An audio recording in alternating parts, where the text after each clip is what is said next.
Unified 911, anong matutulong namin sa'yo? Anya ti maitulong mi ken kapo. Anong may tatabang ko sa Unsay imo? akong ikatabang nimo? Ngini makadabang na misal ka no. Sa anumang wika o dialekto, may tulong na darating sa iyo.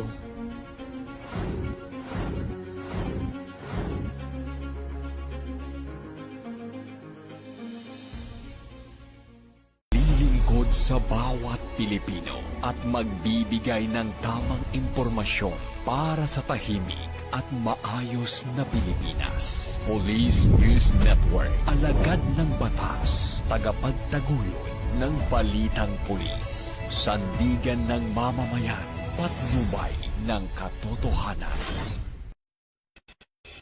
La Campo Crame, maghahatid ng pinakahuling kaganapan at nagbabagang balita. Ito ang PNN Police News Network. At ngayon, ang inyong mga tagapagbalita. Magandang araw, bagong Pilipinas. Ako ang iyong alagad ng batas, tagataguyod ng Balitang Pulis. Ako po si Patrolwoman Fe Octaviano. Maghahatid sa inyo ng tamang balita, kwento ng pulis at serbisyo para sa mamamayan.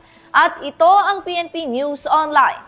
Ang pangunahing balita ng Police News Network, alagad ng batas, tagataguyod ng Balitang Pulis.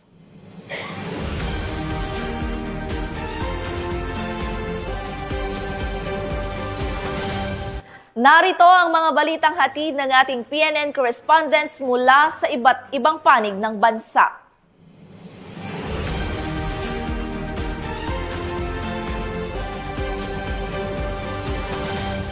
Aabot sa mahigit 2 milyong pisong halaga ng iligal na droga ang nasabat sa isang high-value target sa isinagawang anti-illegal drug operation ng mga tauhan ng Tagbilaran City Police Station. Ibabalita yan ni Patrolwoman Nikia Cañedo.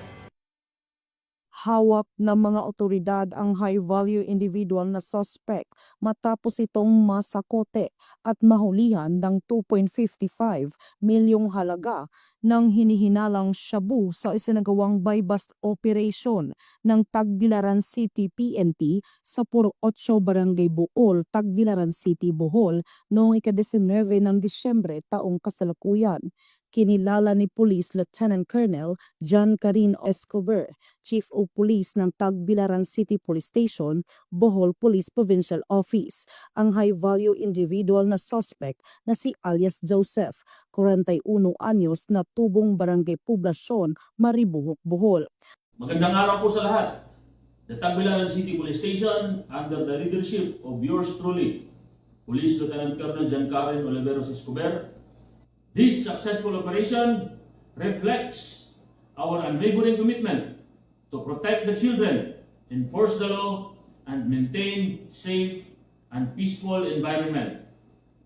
We thank the community for their continuous support in Tagbilaran City Police Station. Thank you. Banda alas 12:40 ng tanghali nang ikinasa ng operatiba ang buy-bust operation na nagresulta sa pagka-aresto ng suspect at pagkakulimbat ng 3 plastic sachet ng hinihinalang shabu na may timbang na 375 gramo at 2,550,000 pesos standard drug price, buy-bust money, sling bag at cellphone. Samantala, kasalukuyang nasa kustodiya ng Tagbilaran City Police Station ang suspect at mahaharap sa kasong paglabag sa Section 5 at 11 ng Republic Act 9165 o Comprehensive Dangerous Drugs Act of 2002. Magandang araw po. Ang operasyon nito ay bahagi ng patuloy na pagpapatupad ng batas laban sa illegal na droga. Patuloy ang pakipag-ugnayan ng Bohol PPO sa ilalim ng PRO 7 sa komunidad upang mapanatili ang kapayapaan at kaayusan sa lalawigan. Ako po si Police Colonel Patricio C. Digay Jr., Provincial Director ng Bohol Police Provincial Office. Maraming salamat po. Ang matagumpay na operasyon ng Tagbilaran City Police Station ay patunay lamang ng kanilang dedikasyon upang matiyak ang kaligtasan at kaayusan ng ating komunidad para sa isang bagong Pilipinas. Mula dito sa Bohol Police Provincial Office, ako yung Police News Network Correspondent, Patrolwoman Nikia Cañedo, alagad ng batas, tagataguyod ng Balitang Pulis.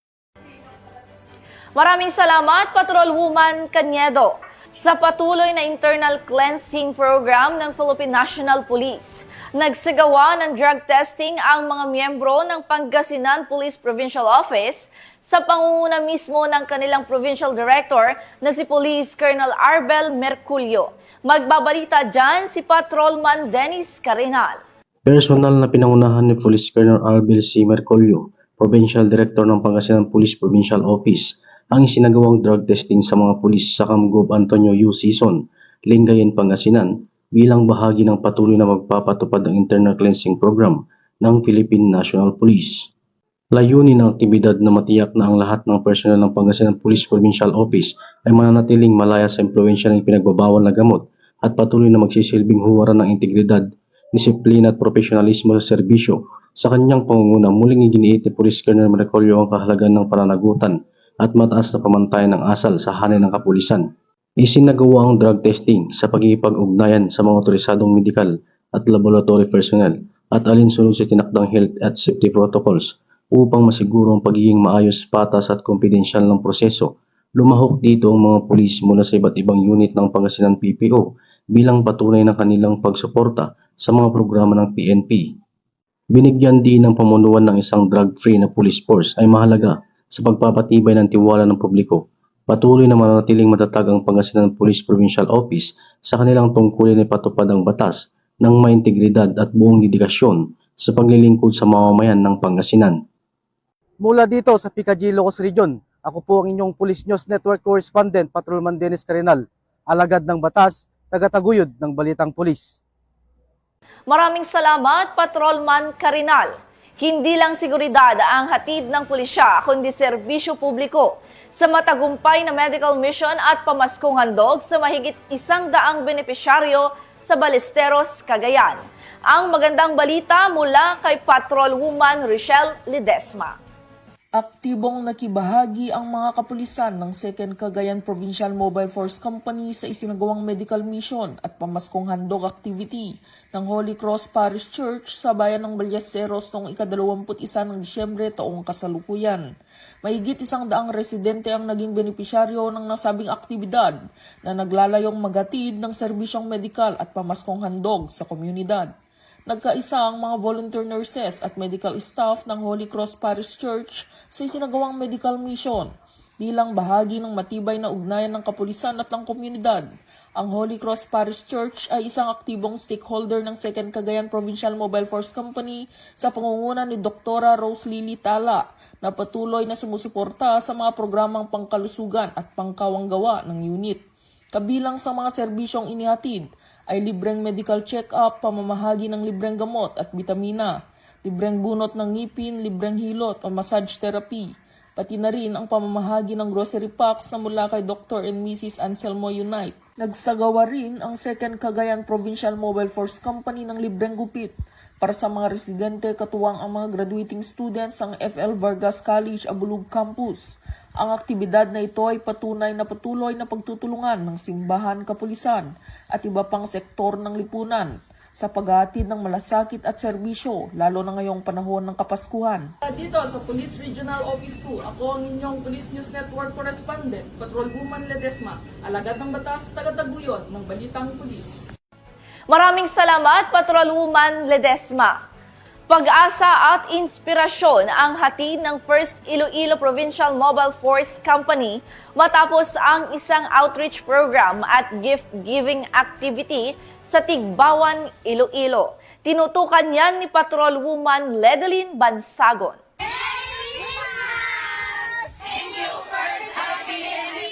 Bilang bahagi ng patuloy na advokasya ng Philippine National Police, sa paglilingkod sa komunidad at pagpapalaganap ng diwa ng malasakit, matagumpay na nagsagawa ang 1st Iloilo Provincial Mobile Force Company ng isang Christmas outreach at gift-giving activity katuwang kanilang advisory group at life coaches sa kanilang adopted community sa Tigbawan, Iloilo. Ang aktibidad ay pinangunahan ng 1st Iloilo Provincial Mobile Force Company sa ilalim ng pamumuno ni Police Lieutenant Colonel Arnel Solis, First Commander, na sinimulan nito lamang ika-18 hanggang ika-20 ng Disyembre taong kasalukuyan. Sa tunay na diwa ng Pasko, nagatid ang kapulisan ng First IPMFC ng pag-asa, saya at makabuluhang aral sa mga bata at piling pamilya kabilang sa mga sektor ng higit na nangangailangan. Higit pa sa pamamahagi ng mga regalo, nakatuon ang programa sa values formation at character development ng mga kabataan. Pinangunahan ng mga personnel ng First IPMFC ang mga interaktibong learning session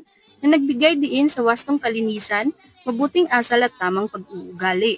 Ang mga aral ay nihatid sa paraang masaya, makabuluhan at angkop sa edad ng mga bata upang madali nilang maunawaan at maisabuhay sa kanilang pang-araw-araw na pamumuhay. Layunin ng aktibidad na hubugin ang isipan at pagkatao ng mga bata sa pamamagitan ng paggabay sa kanila upang sila ay maging responsable at kapakipakinabang na mamamayan. Nagpaabot din ng tulong ang First IPMFC sa mga piling individual at pamilyang dumaranas ng kahirapan, kabilang mga may kapansanan. Namahagi ang grupo ng grocery packs na naglalaman ng mga pangunahing pangangailangan bilang pandagdag suporta at pag-asa sa pagdiriwang ng Kapaskuhan.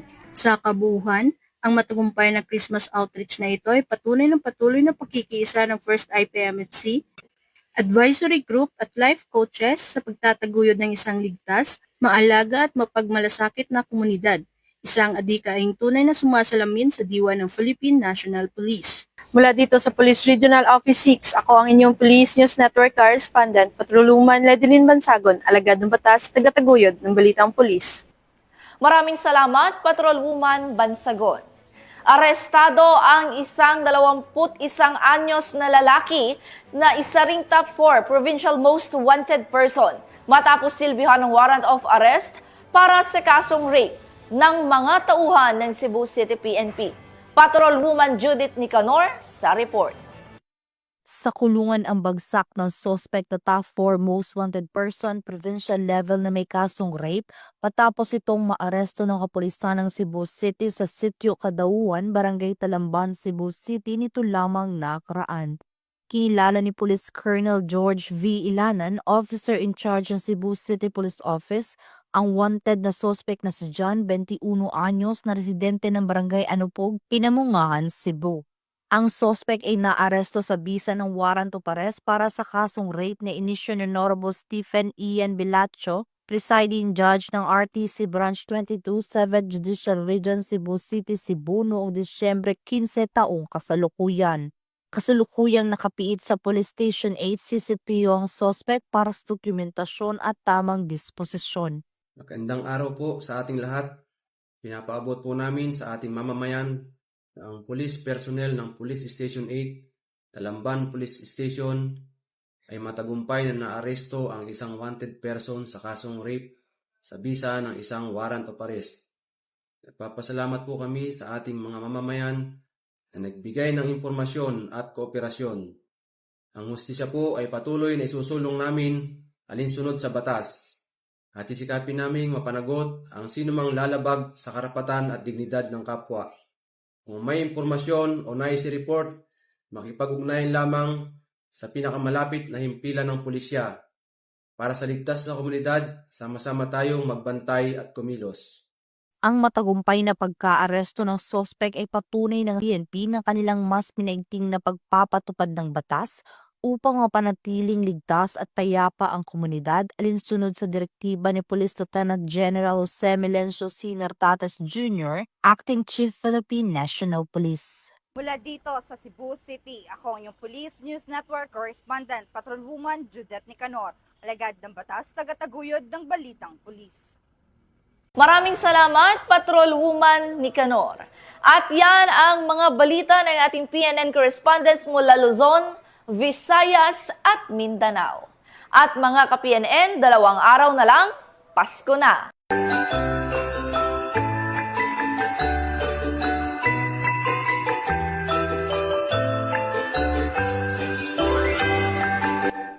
Sa ngalan ng pamunuan ng Philippine National Police sa pangunguna ni Acting Chief PNP, Police Lieutenant General Jose Melencio C. Nartates Jr. at sa pamumuno ni President Ferdinand Bongbong Marcos Jr., kami ay maglilingkod sa bawat Pilipino at magbibigay ng tama at balanseng balita. Mula rito sa tanggapan ng tagapag-ugnay ng Pambansang Pulisya, kami ang inyong alagad ng batas, tagataguyod ng Balitang Pulis. Ako ang inyong tagapag-ugnay, Patrolwoman Fe Octaviano. Maghahatid ng tamang balita, kwento ng pulis at serbisyo para sa mamamayan. At ito ang PNP News Online. At ito ang bagong PNP para sa bagong Pilipinas. Serbisyong mabilis, tapat at nararamdaman.